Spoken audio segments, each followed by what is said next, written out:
Hey, this is Beach Hunter. You can find me on the web at beachhunter.net or blogthebeach.com. I'm out on St. Pete Beach today, and I came out because there's been quite a few reports in the media about large amounts of seaweed washing up on the beach, and you know, everybody's concerned that the tourists are going to be turned off by it and they're not going to enjoy their vacation, and some people are calling for it to be cleaned up and all that. So I thought I'd talk for a couple minutes about the seaweed. If you go out to the forest, you're going to expect to see leaves and branches and rocks and stuff all over the ground because it's a natural environment. It's a wilderness. Well, it's the same thing here at the beach. Right here at the edge of the Gulf of Mexico, you're at the edge of a vast wilderness. So you can expect the Gulf or the Atlantic Ocean or whatever body of water to throw up all kinds of stuff like seaweed. And so this isn't the public swimming pool. So it's important, I think, to have a little understanding about what's going on here. What we're seeing right now is a mix of sargassum and turtle grass and manatee grass. And I want to talk for a minute about the sargassum because there's a particularly large amount of sargassum. Sargassum is a plant, a seaweed, which is found most heavily in the Atlantic Ocean, in the Sargassum Sea. And there's millions of square miles of it, and it floats on the surface for the most part. Some of it gets caught up in the currents, and it gets swept into the Gulf of Mexico.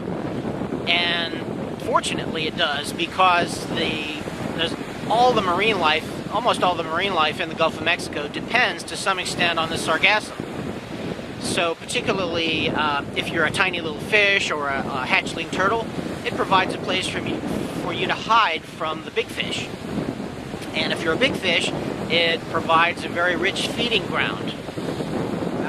What also is interesting about sargassum is that worldwide, all the sargassum plants are said to be genetically identical.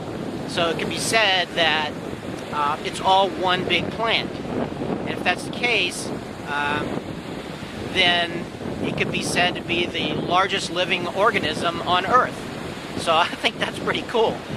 So there's a lot of it on the beach today. And one of the things I want to make you aware of is that when you see photographs in the newspaper or on the web, you know, photographers like to do this little trick, and they do it with their telephoto lens. So I'm going to show you two views of this sargassum on the beach. One is without a telephoto lens, and the other is with a telephoto lens. And you'll be able to see by using a telephoto lens, you can make it look like there's a lot more seaweed on the beach than there actually is. I think that's kind of dishonest to do that. You can get people all worked up. But I'm going to try to give you a view of that now. Okay, here is a view of the beach with no telephoto lens. And so you can see, you know, there's a moderate amount of sargassum here, but not too much. So I'm just going to zoom in.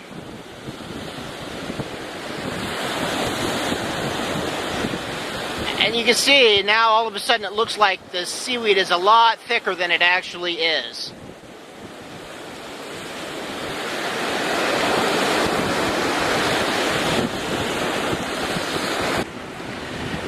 Now in some areas the sargassum is a lot thicker than it is in other areas, but on beaches where it's not removed artificially, it eventually just gets incorporated into the sand and part of the dune, and it's very important for the birds and the ghost crabs that live on the beach because they get their food out of the sargassum. Many of the birds that you see on the beach aren't just eating for today, they're actually, you know, kind of like bears, they have to store up fat, not necessarily for the winter, but for their long migration routes across the open waters of the Atlantic Ocean. And so these little birds have to build up a lot of fat on their bodies. So they require rich amounts of food, and they'll find that in the sargassum here. Same thing with the little ghost crabs and other little organisms on the beach.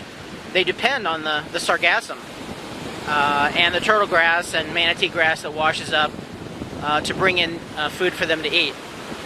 So when you come out to the beach, you know, sometimes it's going to be just like you see it in the travel magazines. It's going to be beautiful, no seaweed on the beach, there's going to be nice shells, the water's going to be calm, but not always.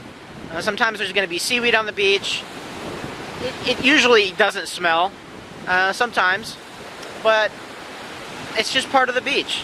So come and appreciate it and enjoy that you live in a rich environment, or an environment that's rich with life and birds and everything else. And, you know, take it all in stride. You know, while you're here out on the beach, don't be afraid to poke around in the seaweed and see what you can find. There's all kinds of shells mixed in with the seaweed. There's all kinds of seeds that float from far off places called sea beans.